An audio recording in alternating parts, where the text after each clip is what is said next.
For years, central banks have obstinately pursued a highly destructive monetary policy. As the world descends into an unnecessary economic contraction and financial crisis, it's high time to junk it. Hello, I'm Steve Forbes, and this is What's Ahead, where you get the insights you need to better navigate these turbulent times. It has long been wholly read among central bankers that the goal of monetary policy should be to achieve a 2% inflation rate. Federal Reserve boss Jerome Powell, for example, declares he'll fight the current inflation until he gets it down to 2%. However, this goal is a critical reason why we're in such a deadly economic mess today. The rise of 2% inflation as the holy grail of central banking led governments to largely ignore barriers to growth, such as high taxes, unstable currency values, suffocating regulations, and wasteful overspending. Those things were downplayed or ignored. By not tackling such structural obstacles, the result has been more than a generation of subpar economic growth and ballooning government debts. They forget that stable money is necessary for long-term productive investment. Without that kind of investment, you don't get a higher standard of living. How in the world did this 2% inflation fixation come about?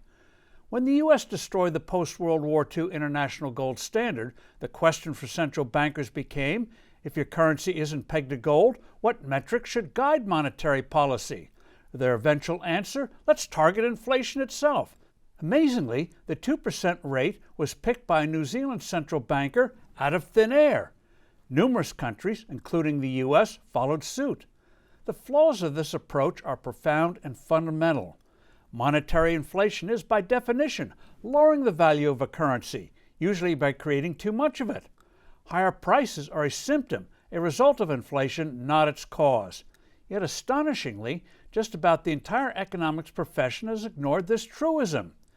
There's the practical problem of which index to use. There are numerous such measures: the Consumer Price Index, the Producer Price Index, the Personal Consumption Index, and on and on. But there is a deeper problem. How in the world do you influence a price index? Central bankers mistakenly assume that economic growth causes inflation. So they think that by printing more money, they'll stimulate growth, which will create higher prices. Or in the face of higher inflation, do the opposite, print less money. In the late 1970s, for example, during the Great Inflation, the Fed tried to do that and flopped. The trouble is, in the real world, things don't often work the way central bankers think they should. They can stabilize their currencies, but they can't control the actual functioning of an economy. After all, for years after the economic crisis of 2008-2009, central banks failed to achieve their 2% goal. Then along came the pandemic, and inflation ballooned. Central banks must abandon this fixation on 2% inflation, which has no factual basis and is inflicting a lot of unnecessary hurt.